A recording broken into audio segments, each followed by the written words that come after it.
நமசிவாய. தசமகாவித்யாலய 106 இருக்கக்கூடிய பகலாமுகியுடைய அவதார சரித்திரம். அப்போ ஒரு வாக்கு சித்தினால் விளங்கக்கூடிய ஒரு தன்னுடைய வாக்கில் என்னெல்லாம் சொல்கிறானோ அதெல்லாம் நடக்கும்படியாக ஒரு அரக்கன் வரம் பெறுகிறான். அந்த அரக்கனை அழிப்பதற்காக அம்பாள்கிட்ட போய் பிரார்த்தனை பண்ணின உடனே பீதாம்பர வித்யான்னு அம்பாளுக்கு பேர். அந்த பகலாமுகி தோன்றி மதனாசுரன் சொல்லக்கூடிய அரக்கன், அவனுக்கு வாக்கு சித்தி அவனுக்கு துணை நிற்கிறது. அப்போ அவன் பேசினா வாயில் சொல்லிட்டா அது நடந்துருங்கிறதால அவனை வாக்கை ஸ்தம்பனம் பண்ணி நாக்கை இழுத்து பிடிச்சிட்டான். அப்படி அவனை சம்ஹாரம் பண்ணி நாக்கை இழுத்து வச்சு அரக்கிற மாதிரி தானே ஐக்கோனோகிராஃபி. அப்படிதான் அம்பாவுடைய ஸ்வரூபம் இருக்கும். அதனால் மதனாசுரன் மட்டும் இல்லை, தன்னுடைய தனக்கு ஒரு சக்தி இருக்குது அப்படிங்கிறதுனால தன்னுடைய சக்தியை கொண்டு அடுத்தவர்களுக்கு யாரெல்லாம் துன்பம் விளைவிக்கிறார்களோ அவர்களெல்லாம் நான் தடுத்து அழிப்பேன்னு சொல்லி அம்பாள் அனுகிரகம் பண்ணி அந்த பகலாமுகியுடைய அவதார லீலை. அடுத்தபடியாக காளி அப்படிங்கிற ஸ்வரூபத்தில் காலகஞ்சர்கள்ங்கிற அரக்கர்களை அழிப்பதற்காக காளி காலகஞ்சர்கள்னு சொல்லி நிறைய ஒரு கூட்டமான அரக்கர்கள், அந்த அரக்கர்களை அழிப்பதற்காக காளியாக அம்பாள் அவதாரம் பண்ண அந்த சரித்திரம். ருருன்னு சொல்லக்கூடிய, இதுவும் காளியுடைய இன்னொரு வடிவம் தான். ருருன்னு சொல்லக்கூடிய ஒரு அரக்கன். அந்த ருருவை வென்றதுனால அம்பாளுக்கு ருருஜித் அப்படின்னு பேர். கேரளத்தில் இருக்கக்கூடிய நம்ம பார்த்தோம் இந்த காளி க்ஷேத்திரங்களில், பகவதி க்ஷேத்திரங்களில் பல க்ஷேத்திரங்கள் துர்கையாகவும் பல க்ஷேத்திரங்கள் காளி க்ஷேத்திரங்களாக இருந்தாலும் அதில் சில முக்கியமான க்ஷேத்திரங்கள் காளி க்ஷேத்திரங்களுடைய சங்கல்பம் ருருஜித்தாக, தாருகனை கொன்ற காளியாக இல்லாமல் ருருவை அழித்த காளியாக. ருருஜித்துங்கிற தனி ஒரு விதானம். 13 கோவில்கள் ரொம்ப விசேஷமாக இருக்குது. அதில் 13 கோவில்களில் பிரதானமான கோவிலாக நம்முடைய கொடுங்கல்லூருக்கு அடுத்தபடியாக திருமாந்தாங்குந்துன்னு சொல்லுவோம், மலபாரில் இருக்குது. அங்காடிப்புறம் திருமாந்தாங்குந்து பகவதிங்கிறது வந்து ருருஜித்துடைய பிரத்யட்சமான ஒரு வடிவமாக விளங்கக்கூடிய சொல்லுவோம். கொடுங்கலூரும் அதே. ஆமாம், அந்த வடிவத்தில் ருருஜித்துன்னு சொல்லக்கூடிய ருருவை அழித்த காளியுடைய வடிவமாக. அடுத்தபடியாக விந்தியவாசினின்னு சொல்லி கிருஷ்ணனுடைய சகோதரியாக தோன்றி நம்ம பார்த்தது போல் ரெண்டாவதாக வரக்கூடிய சும்பனி சும்பர்களை 3 வடிவங்கள் எடுத்து அழித்து காளியாகவும் துர்கியாகவும் விந்தியவாசினியாகவும் அழித்து விந்திய மலையில் அமர்ந்திருக்கக்கூடிய வடிவம். அது இந்த சம்ஹார காண்டத்தில் இப்படி கிட்டத்தட்ட ஒரு 11 சம்ஹாரங்களை அம்பாள் நிகழ்த்தியிருக்கா. திரோதானம் அப்படிங்கிறது நமக்கு அதிகம் தெரியப்படாத மறைமுகமாக அம்பாளுடைய லீலைகள் எங்கெல்லாம் இருக்குது அப்படிங்கிறது. இந்த 64 தெரியப்படாதான், பெரும்பாலும் 64 தெரியப்படாதான் இருக்கு. இப்போ மதுகைடப சம்ஹாரம் முதல்ல இதில் நம்ம ஏற்கனவே பார்த்தது போல சண்டிகா பிரபாவத்தில் மதுகைடவர்களை வதம் செய்வதற்காக அம்பாள் தோன்றி காளியாக ஜஸ்ட் இருந்து விஷ்ணுவை கொண்டு மதுகைடவர்களை அழித்த லீலை. அடுத்தது கன்னியாகுமரியாக எப்படி அம்பாள் அவதாரம் பண்ணா, பாணாசுரம்னு சொல்லக்கூடிய அரக்கனை அழிப்பதற்காக தோன்றி கன்னியாகுமரியாக அம்பாள் நிலை கொண்ட அந்த சரித்திரம். அதுக்கப்புறம் காயத்ரியாக, இந்த காயத்ரி சக்தி அப்படிங்கிறது சாட்சாத் பரதேவதியுடைய வடிவம் தான். அம்பாள் சொல்கிறா, என்னுடைய மானச புத்திரியாக அவள் இருக்கா, நானே காயத்ரியாக இருக்கேன், நான் வேறு அவள் வேறு இல்லை, அதனால் காயத்ரி உபாசிப்பவர்கள் எல்லாம் என்னை உபாசிப்பவர்கள் அப்படின்னு. இது திரிபுரா ரகசியத்தில் ரொம்ப விஸ்தாரமான சரித்திரம். காயத்ரியுடைய பூர்வ ஜென்மத்தில் காயத்ரி வந்து ஒரு கோபஸ்திரியாக, ஒரு இடையர் குலத்தில் பிறந்த பெண்ணாக இருக்கா. அவளை வந்து பிரம்மா எப்படி விவாகம் செய்து கொள்கிறார்னு சொல்லி அந்த காயத்ரி சக்திங்கிறது என்னுடைய சக்தி தான் அப்படின்னு அம்பாள் நிர்ணயம் பண்ணியிருக்கான். அதை தான் பின்னாடி வரிவைசார ரகசியத்துலேயும் நம்மளுடைய பாஸ்கர் ராயர் விவரணம் பண்ணும்போது பஞ்சதசி வேறு, ஸ்ரீவித்யா வேறு, காயத்ரி வேறு கிடையாதுங்கிறத நிர்ணயம் பண்ணுறார். இது பல பெரியவர்களால் மறுபடியும் சொல்லப்பட்டிருக்கு. அடுத்தபடியாக தாக்ஷாயணியாக அம்பாள் அவதாரம் பண்ண சரித்திரம், தக்ஷனுடைய மகளாக தோன்றிய அந்த சரித்திரம். சக்தி பீடங்கள் எப்படி ஆவிர்வாவம் ஆச்சுங்கிற அந்த தாக்ஷாயணியோடைய உடல் பாகங்கள் சக்தி பீடங்களாக அந்த சரித்திரம். அப்புறம் பிரத்யங்கராவுடைய அவதாரம், எப்படி மகாவிஷ்ணு நரசிம்மாவதாரம் எடுத்து நரசிம்மாவதாரத்தை சமனப்படுத்துவதற்காக சர்பாவதாரம் எடுத்து, சர்பத்துக்கும் நரசிம்மருக்கும் யுத்தம் ஏற்பட்ட போது யாருமே ஒன்றும் பண்ண முடியாத போது பிரத்யங்கரையாக அம்பாள் தோன்றி 2 பேரையும் தனக்குள்ள லயப்படுத்திண்டா அப்படின்னு சொல்லி தந்திரங்கள் சொல்கிறது. ஒரே ஒரு கர்ஜனை தான் பண்ணாலும் அந்த கர்ஜனையில் சிவனும் விஷ்ணுவும் அம்பாள்கிட்ட லயமாயிடுறா.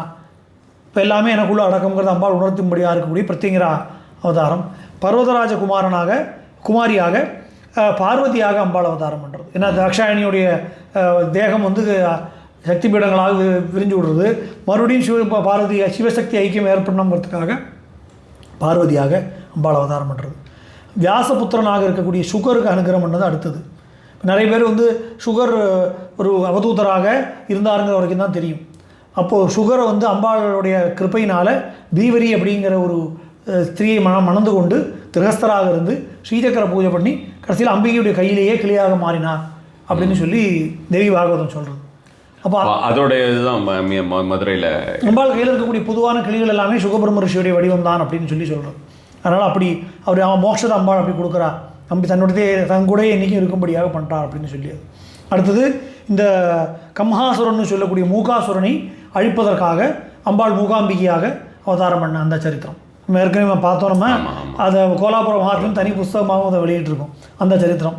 அடுத்தது தட்டாதகையாக, தட்டாதகாங்கிறது மீனாட்சியுடைய பெயர்.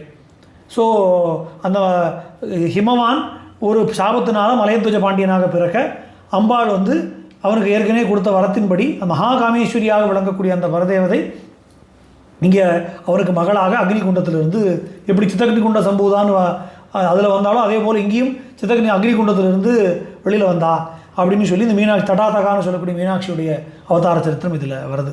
இன்ஃபேக்ட் மீனாட்சியுடைய அவதாரம் வந்து நம்முடைய ஆற்காடு பகுதியில் தான் நடந்ததுங்கிற ஒரு இது உண்டு. இப்போ நம்ம தென்னாங்கூர்னு இருக்குது, அதுக்கு ஷட்டாரண்யம்னு பேர்.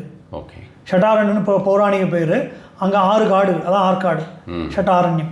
அதனால் அந்த இடத்துல தான் வந்து மீனாட்சியுடைய அவதாரம் நடந்தது, நம்ம புத்திரகாமேட்சி நடந்த இடம் அதுதான் சொல்லி இப்போ அங்கே மீனாட்சி சுந்தரேஸ்வரர் கோவில் மகாபரிவா சொல்லி சுவாமி ஹரிதாஸ்கிரி மகாராஜ் வந்து அங்கே கட்டினார். அந்த க்ஷேத்திரமும் இருக்குது. ஸோ தடாதக அவதாரம் நந்தாத்மஜாவாக நந்தகோபுரம் மதுரைக்கு போச்சப்போ இல்லை, யஜ்யம் நடந்த இடம் இது. ஓகே, யஜ்யம் நடந்த இடம் இந்த பகுதியை ஆட்சி பண்ணது மதுரையில்.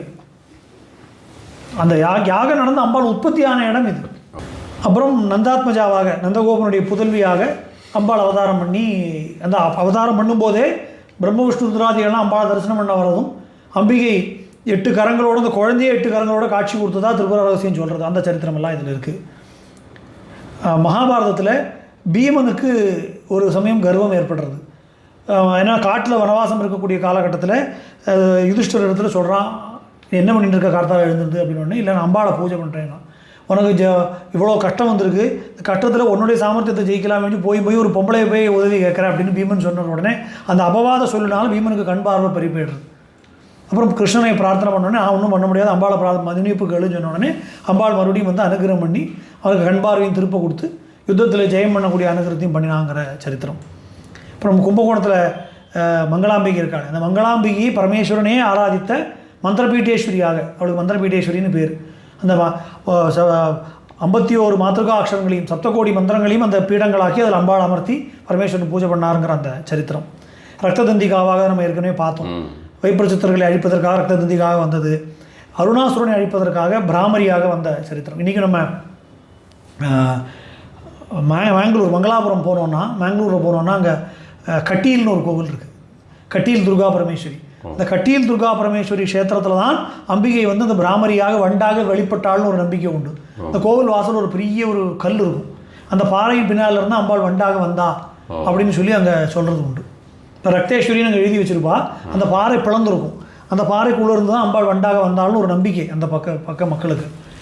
ஸோ இதோட திரோதான காண்டம் பூர்த்தியாகிறது. அடுத்தபடியாக காண்டம் முடிஞ்சது, 4வது காண்டம் முடிஞ்சது. அந்த பஞ்ச கிருத்தியத்தில் 4 கிருத்தியம் முடிஞ்சாச்சு. சிருஷ்டி, ஸ்திதி, சம்ஹாரம், திரோதானம்.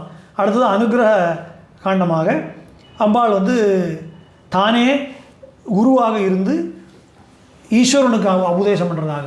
ஏன்னா இந்த ஆகமங்கள் தந்திரங்கள் இதெல்லாம் எடுத்து பார்த்தோம்னா 2 வகையில் தான் இருக்கும். ஒன்று பரமேஸ்வரன் பார்வதிக்கு உபதேசம் பண்ணுற மாதிரி, அம்பாளுக்கு உபதேசம் பண்ணுற மாதிரி இருக்கும். இல்லைன்னா அம்பாள் பரமேஸ்வரனுக்கு உபதேசம் பண்ணுற மாதிரி இருக்கும். அதனால் சிவன் குருவாகவும் அம்பாள் சிஷ்யாகவும் ஒரு சில புஸ்தகங்கள் இருக்கிற மாதிரி சில தந்திரங்கள் அம்பாள் குருவாக இருந்து சிவபெருமான் சிஷ்யனாக இருக்கக்கூடிய தன்மையில். ஸோ ஒரு கொலோக்கியலாக சொல்கிறது என்ன அப்படின்னா, சிவபெருமான் உபதேசித்ததெல்லாம் ஆகமம், அம்பாள் உபதேசித்ததெல்லாம் நிகமம் அப்படிம்பா. அப்படி சிவனுக்கு உபதேசம் பண்ண லீலை. 2வதாக அன்னபூர்ணியாக அம்பாள் அவதாரம் பண்ண லீலை. காசியில் எப்படி அன்னபூர்ணியாக தோன்றி அந்த பஞ்சத்தை நீக்கி இன்றைக்கும் அங்கு நிலை கொண்டிருக்கிறாள் அப்படிங்கிற அந்த தன்மை. அடுத்தபடியாக மோகினியாக அம்பாள், அது மகாவிஷ்ணு எடுத்த அவதாரம், அம்பாள் கொடுத்த வடிவம் அப்படின்னு லலிதோபாக்கியானம் சொல்கிறது. ஏன்னா இந்த கஷ்டம் ஏற்பட்ட போது பார்க்கடல் கடைந்து அமிர்தம் வந்து அமிர்தத்தை இவர்கள் அசுரர்கள் கொண்டு போயிட்டா அப்படிங்கிற நிலைமை ஏற்பட்ட உடனே எல்லாரும் மகாவிஷ்ணுகிட்ட பிரார்த்தனை பண்ணோடனே அவர் அம்பாள்கிட்ட பிரார்த்தனை பண்ணுறார். ஸ்ரீசக்கர பூஜை பண்ணி அம்பாளை பிரார்த்தனை பண்ணினோடனே அம்பாள் பிரத்யட்சமாகி இவர்களெல்லாம் மயக்கும்படியான ஒரு வடிவம் எனக்கு வேணும்னு கேட்டோடனே என்னுடைய வடிவத்தையே உனக்கு தருகிறேன்னு சொல்லி தானே அந்த மோகினியாக அம்பாள் உருக்கொண்டாள். லலிதோபாக்கியானத்தில் அம்பாளுடைய அவதாரங்கள் என்னெல்லாம்னு சொல்லும்போது இந்த பிரகிருதி அம்பாளுடைய முதல் வடிவங்கிறான். தானே தன்னிலிருந்து இந்த உலகத்தை உண்டாகணும் அம்பாள் தீர்மானம் பண்ணோடனே அம்பாள்கிட்டருந்தே வந்தது இந்த உலகங்கிறதுனால இந்த உலகம் அம்பாள். இந்த உலகத்தில் பார்க்கக்கூடிய அத்தனை வஸ்துக்களும் அம்பாளுடைய ஸ்வரூபம். அதுவும் அம்பாளுடைய முதல் அவதாரம். ரெண்டாவது அவதாரம் பார்க்கடல் கிடைந்த போது மகாவிஷ்ணுவுக்காக அம்பாள் எடுத்துக்கொண்ட மோகினி வடிவம்ங்கிறோம். அதனால தான் நம்ம தைரியமாக சொல்கிறோம், இந்த மோகினியுடைய புத்திரனாக இருக்கக்கூடிய சாஸ்தா அம்பாளுடைய புத்திரனுங்கிறதுக்கு இதுதான் திருஷ்டாந்தம். இது லலிதோபாக்கியானத்திலேயே இருக்கிற திருஷ்டாந்தம், நம்ம புதுசாக சொல்லலை. 2. 3வது 4வது வந்து ரேணுகையுடைய அவதாரமாக நம்ம ஏற்கனவே பார்த்தோம், ரேணுகாதேவி. ஸோ அந்த பரசுராமனுடைய தாயாக தோன்றி அவளுக்கு அம்பாளுடைய அம்சம் கொண்டவளாக விளங்கி கடைசியில் அந்த ஜமதக்னியுடைய காலம் முடிந்து ஜமதக்னியுடைய அழிவு ஏற்பட்ட போது அவர் வந்து அந்த ரேணுகாதேவி என்ன பண்ணுறாலாம், அப்போ நான் இவரோட உடன்கட்டை ஏறணுங்கிற உடன்கட்டை ஏறணும், இதற்கான கர்மங்களை தகுந்த ஒரு குரு மூலமாக நடத்தணும்னு பரசுராமற்ற கட்டளையிட பரசுராமர் தத்தாத்திரேயரை கொண்டு அதை பண்ணுறார். அப்போ அதை பண்ணின உடனே அவங்களுக்கு வந்து அவள் அம்பாளுடைய லயம் அடைஞ்சு மாத்ருகாபுரம் மாதாப்பூர்னு சொல்லுவோம், மகாராஷ்டிராவில் இருக்குது. அந்த இடத்துல வந்து ஒரு லிங்கம் வெளிப்படுகிறது. இந்த லிங்கம் வெளிப்பட்டு அந்த லிங்கத்திலிருந்து சர்வ தேவதாம்சங்களும் தோன்றி பரசுராமர் இடத்துல உன்னுடைய தாய் அவன் தெய்வாம்சம் கொண்டவளாக விளங்கினவள். அப்போ அம்பாள் அங்கே சொல்கிறா, இந்த மாதிரி என்னுள்ள அவள் லயமாயிட்டா, இப்போ நான் வேறு அவள் வேறு கிடையாது. இப்போ மாஹூர்னு பேர், பழைய காலத்து பேர், இன்றைக்கி மாதாப்பூர்னு சொல்கிற ஒரு வழக்கத்தில் இருக்குது. அப்போ அங்கே தத்தாத்திரேயர் முன்னிருந்து இந்த காரியம் சொல்லிக் கொடுக்குற என்ன பண்ணணும்னு பரசுராமர் இதெல்லாம் பண்ணுறார். அப்போ இந்த ரேணுகை தெய்வமாக ஆவிர்வவிக்கிறாங்க. அம்பாளோட லயமாகி பதிவிரதையாக இருந்த காரணத்தினால அவள் தன்னுடைய கணவனோட உடன்கட்டை ஏறி அம்பாளோட லயமாகி மறுபடியும் தெய்வமாக ஆவிர்வவிக்கிறாள். அப்போது அந்த தனக்கு அன்னையாக இருந்தவள் மகா யோகினியாக இருக்கக்கூடியவள் அப்படின்னு சொல்லி, இனிமேல் நீ கலியுகத்து ஜனங்களுக்கெல்லாம் நீ அனுகிரகம் பண்ணணும், வெறும் படித்தவர்கள் மட்டும் இல்லாமல் பாமர ஜனங்களுக்கும் நீ உன்னுடைய கிருபை வேணும்னு பரசுராமர் கேட்கறதுனால தான் அவளையும் நம்ம அந்த பக்கங்களில் ஏகவீரா ரேணுகான்னு அந்த பக்கம் வழிபடுறது, நம்ம மாரியம்மனாக நம்ம இங்கே வழிபடுறோம். அந்த சரித்திரம் நம்ம அர்த்தநாரீஸ்வர ஸ்வரூபமாக சிவபெருமான் அம்பாள் பாதி சிவன் பாதியாக இருக்கக்கூடிய அந்த வடிவத்தை அம்பாள் சிவனுக்கு அந்த சரீரத்தை எடுத்துக்கொண்டாள் அப்படிங்கிற மாதிரியான ஒரு தன்மையில் பகவத்பாதார் சொல்கிறார் இதில் சௌந்தரலஹரியில். அப்போ அந்த சரித்திரம். அப்புறம் மகாலட்சுமிக்கு அனுகிரகம் பண்ண சத்து நீங்கள் ஏற்கனவே சொன்னேன், அந்த ஸ்ரீசுக்த விதானமாக இருக்கக்கூடிய அந்த விஷயத்தை பற்றி சொல்லி அந்த மகாலட்சுமிக்கு என்னெல்லாம் உகந்ததாக இருக்கோ அதெல்லாம் எனக்கும் உகந்ததாக இருக்கும்னு அம்பாள் சொல்கிறான். வெள்ளிக்கிழமை எனக்கு உகந்ததாகட்டும், சிவந்த நிறம் எனக்கு உகந்ததாகட்டும், தாமரை புஷ்பம் எனக்கு உகந்ததாகட்டும், நான் வேறு மகாலட்சுமி வேறேன்னு யாருமே நினைக்கக்கூடாது, அவளுக்கு பண்ணக்கூடிய பூஜையெல்லாம் எனக்கு பண்ணினதாகட்டும் அப்படின்னு சொல்லி அந்த ஸ்ரீசுக்தம் அப்படிங்கிறது என்னுடைய பீஜாட்சரங்களை கர்ப்பமாக கொண்ட வழங்கக்கூடியது. அம்பாளுடைய பீஜாட்சரங்கள் அதுக்குள்ளே கர்ப்பமாக இருக்கிற காரணத்தினால ஸ்ரீசுக்தத்தினால எனக்கு பூஜை பண்ணால் அதோட எனக்கு திருப்தி வேறு எதுவும் இல்லைன்னு சொல்லி பரதேவதியான அம்பாள் சொல்கிறான். அதனால் ஸ்ரீசக்கரத்துக்கு ஸ்ரீசுக்த விதானம் பண்ணக்கூடிய பூஜை விசேஷம் அப்படின்னு சொல்லி அம்பாளத்தில் நிர்ணயம் பண்ணி கொடுத்துருக்கான். அப்படி ஸ்ரீன்னு சொல்லக்கூடிய மகாலட்சுமிக்கு அனுகிரகம் பண்ண லீலை.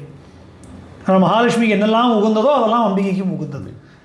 அப்புறம் உலகத்தில் பஞ்சம் ஏற்பட்டபோது அதை நம்ம பார்த்தோம். அம்பாள் வந்து சாகம்பரியாக தோன்றி க்ஷாமத்தை பஞ்சத்தை நிவர்த்தி பண்ண அந்த லீலை. மகாலட்சுமியுடைய புத்திரனாக இருக்கக்கூடிய மன்மதனுக்கு அம்பாள் அனுகிரகம் பண்ணுறான்.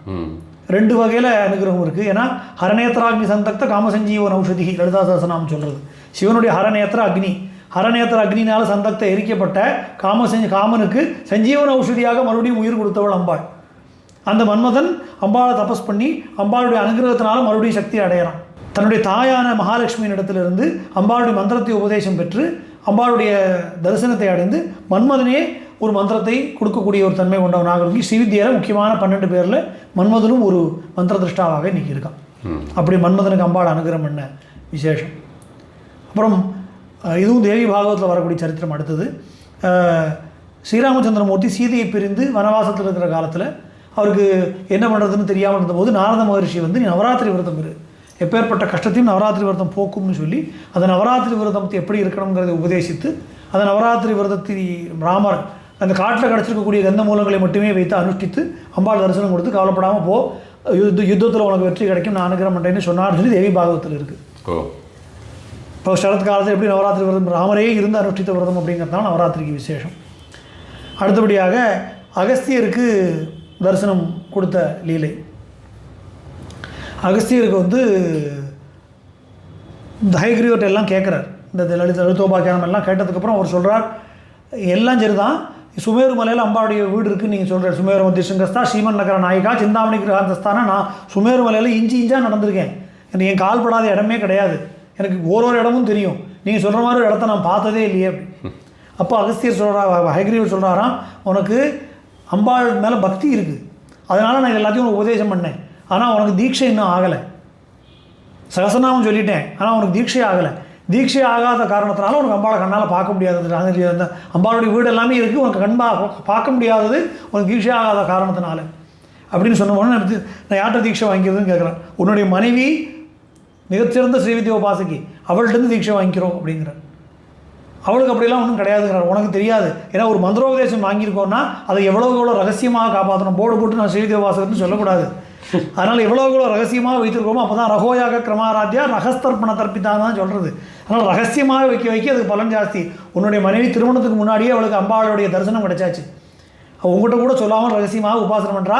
அவளை விட சிறந்த குரு உனக்கு கிடையாது அப்படின்னு சொல்லி அம்பாள் அனுகிரகம் பண்ணி அவருடைய லோபாமுத்ராவினிடத்தில் அகஸ்தியர் தீட்சை பெற்று அதன் பயனாக அம்பாவோட தரிசனம் அவருக்கு கிடைக்கிறது அப்படின்னு சொல்லி இந்த சரித்திரம். சுகபிரம்மருடைய சரித்திரம் ஏற்கனவே பார்த்தோம். அந்த முந்தின சரித்திரத்தில் அவர் கல்யாணமான வரைக்கும் அனுகிரகம், அதன் பிறகு அவருக்கு மோட்சம் கொடுத்து அம்பாள் தன்னுடைய கையில் வச்சு கொண்ட சரித்திரம் தொடர்றது. அதுக்கப்புறம் தட்சிணாமூர்த்தி தபஸ் பண்ணிட்டு இருக்கக்கூடிய காலத்தில், தட்சிணாமூர்த்தி தவத்தில் தானே இருக்கார். அவர் யாரை நோக்கி தவத்தில் இருக்காருன்னா அவர் அம்பிகையை நோக்கி தவத்தில் இருக்கார். அந்த அம்பாள் அவளுக்கு பிரத்யட்சமாகி, இந்த மனித உடலில் 6 சக்கரங்கள் இருக்குது. மூலாதாரம், சுவாதிஷ்டானம், மணிப்பூரகம், அனாகதம், விசுத்தி, ஆக்னின்னு 6 சக்கரங்களுக்கும் 6 க்ஷேத்திரங்கள் விசேஷமாக சொல்லப்படுகிறது அப்படின்னு சொல்லி அந்த க்ஷேத்திரங்கள் என்னெல்லாம் அப்படிங்கிறது அம்பாள் அந்த தட்சிணாமூர்த்தியான பரமேஸ்வரனுக்கு உபதேசம் பண்ணி இந்த 6 சக்கர க்ஷேத்திரங்களை நிர்ணயம் பண்ணி கொடுத்த லீலை. அந்த க்ஷேத்திர விவரணங்கள் அதில் இருக்கு. அதையும் சொல்லி கடைசியில் லலிதா பரமேஸ்வரியாக 64வது லீலையாக லலிதா பரமேஸ்வரியாக அவதாரம் பண்ணி பண்டாசுரன்கிற அரக்கனை வதம் செய்து எப்படி அம்பாள் ஸ்ரீபுரத்தில் கோவில் கொண்டாள் அப்படிங்கிற லீலையோட இந்த 64 லீலைகளும் பூர்த்தியாகும். ஸோ இப்படி தான் இது ஒரு சதுஷ்டி லீலா தேவி சக்தி பராக்கிரமம் தேவி சதுஷ்டி லீலா வைபவங்கிற பேரில் இதை புத்தகமாக எழுதக்கூடிய பாக்கியம் கிடச்சிது நமக்கு. அவ்வளோதான். இன்றைக்கி திருப்பி எழுத சொன்னால் எழுத முடியுமான்னு எனக்கு தெரியல. அன்றைக்கி ஏதோ தேடின கிரந்தங்களில் இதெல்லாம் அம்பாள் கண்ணுக்கு காட்டி கொடுத்தது புஸ்தகமாக எழுதியிருக்கும். பின்னாடி அந்தந்த கட்டங்களில் அந்தந்த புஸ்தகங்களில் இருக்கக்கூடிய ஸ்லோகங்கள் வந்திருக்கக்கூடிய பகுதியில் பின்னாடி அந்த ஸ்லோகங்களையும் சேர்த்துருக்கும். இந்த கதைகளுடைய போக்கில் சேர்க்கலை, ஆனால் மார்க் பண்ணி பின்னாடி அந்த ஸ்லோகங்கள்லாம் தனியாக அனுபந்தமாக சேர்க்கப்பட்டிருக்கு. இப்போ அகஸ்தியர் பண்ண ஸ்துதி, ரிஷிகள் பண்ண ஸ்துதி, அப்படி என்னெல்லாம் எங்கெல்லாம் வருதோ, விஷ்ணு பண்ணது, சிவன் பண்ணது, அந்த தேவி பாகவதத்தில், தாமிரபரணி மகாத்மியத்தில் எங்கெல்லாம் ஸ்துதி வருதோ ஸ்துதிகள் எல்லாமே பின்னாடி அனுபந்தமாக கொடுக்கப்பட்டிருக்கு. இல்லை புவனேஸ்வரி மாதக்கி இவெல்லாம் வரா, கமலாத்மிகாலாம் வரா, இவா உங்களுக்கு தூமாவதி எல்லாம் வர மாட்டா இல்லையா? தூமாவதி அது மட்டும் இல்லை, அந்த மாதிரி சில சின்னமஸ்தாவா மட்டும் அல்ல. ஏன்னா அது வந்து குருமுகமாக அறிய வேண்டிய வித்தியைகள் அப்படிங்கிறதுனால அதெல்லாம் இதில் சேர்க்கலை. சரி சரி சரி. ரொம்ப ஒரு மினி உபன்யாசம் கேட்டால் இதில் சேலஞ்சே என்ன அப்படின்னா, இந்த இது 64 நாளைக்கு பேச வேண்டிய டாபிக். நான் உபன்யாசமாக பண்ணேன்னா ஒரு சரித்திரமும் ஒரு நாளைக்கு சொல்லணும். அப்படி தான் பண்ணுறது வழக்கம். ஆனால் இது வந்து நம்ம இந்த 64 வந்து ஒரு மணி நேரத்தில் சொல்கிறதுங்கிறது இப்போ எல்லாத்தையும் 2 லைன் தான் சொல்லியிருக்கோம். நம்ம இப்போ ஒன்று எடுத்து தத்துவம் என்ன, இதோடைய சரித்திரம் என்னங்கிறது விவரணம் பண்ணுறதுக்கு ரொம்ப டைம் எடுக்கும். அந்த புக்கு அரங்கேற்றம் பண்ணும்போது அப்படி தான். ஏன்னா கோவிட் டைம்ங்கிறதுனால புஸ்தகத்தை எழுதி முடிச்சாச்சு. பிரிண்ட்டுக்கு போகிறதுக்கு முன்னாடி நான் இப்போ பெங்களூரில் இருந்தேன், என்னுடைய மாமனாராத்தில். நாங்கள் லாக்டவுன் அங்கேவே இருந்தோம். அதனால் அங்கே உட்காந்து அங்கே இருக்க அந்த அப்பார்ட்மெண்ட் இருக்கிற எல்லாரையும் வர சொல்லி இதை எப்படி அரங்கேற்றம் பண்ணோம் அப்படின்னா, உட்காந்து டெய்லி பிரவச்சனம் 64 லீலைகளையும் பிரவச்சனம் பண்ணதுக்கப்புறம் தான் புத்தகம். ஆமாம், எல்லாம் இல்லை, ஒரு 3-4 மாதம் அங்கே இருந்தேன். இது வெறும் ஃபோன்லேயே எழுதின புத்தகம். அது ஏன்னா லேப்டாப் கிடையாது, வேற ஒன்றும் கிடையாது. வெறும் லேப்டாப்பில் இங்கே மாட்டின்னு எடுத்து ஃபோன்லேயே டைப் பண்ணி எழுதின புத்தகம் அது. அதனால் கையில் எழுதி ஃபோனில் டைப் பண்ணி அப்போ தான் அதை அப்புறமா எடிட் பண்ணி பிரிண்ட்டு கொடுத்தோம். ஸோ 64 லீலைகளையும் அவங்க உபன்யாசம் பண்ணி தான் புஸ்தகமாக பிரிண்ட் ஆச்சு. அப்படி தான் அரங்கேற்றம் ஆச்சு இந்த புஸ்தகம். அதனால் அப்படி ஒரு பாக்கியத்தை பரதேவையான அம்பாள் நமக்கு கொடுத்தா. அம்பாளை ஸ்மரிக்கிறதுக்கும் ஏற்கனவே சொன்னது போல் ஸ்மரன் மமைதன் மகாத்மியம் நரோமுச்சேத சங்கடான்னு என்னுடைய மகாத்மியங்களையும் பிரபாவங்களையும் நினைச்சாலே போகிறோம், அவனுக்கு சங்கடம் வராதுன்னு அம்பாள் சொல்லியிருக்கா. அப்படி ஸ்மரிக்கக்கூடிய பாக்கியம் நமக்கும் திரும்ப திரும்ப கிடைக்கிறது. அப்படி அதுக்கு தான் கேட்கும்போது நினைக்கத்தானே செய்யலாம். அதனால் அதை அந்த ஒரு அனுகிரகத்தை அம்பாள் நமக்கு பண்ணியிருக்காள். அதனால தான் அவ்வியாஜ கருணாமூர்த்தின்னு அவளுக்கு பேர். கண்டிப்பாக ரொம்ப சந்தோஷம். சந்தோஷம்.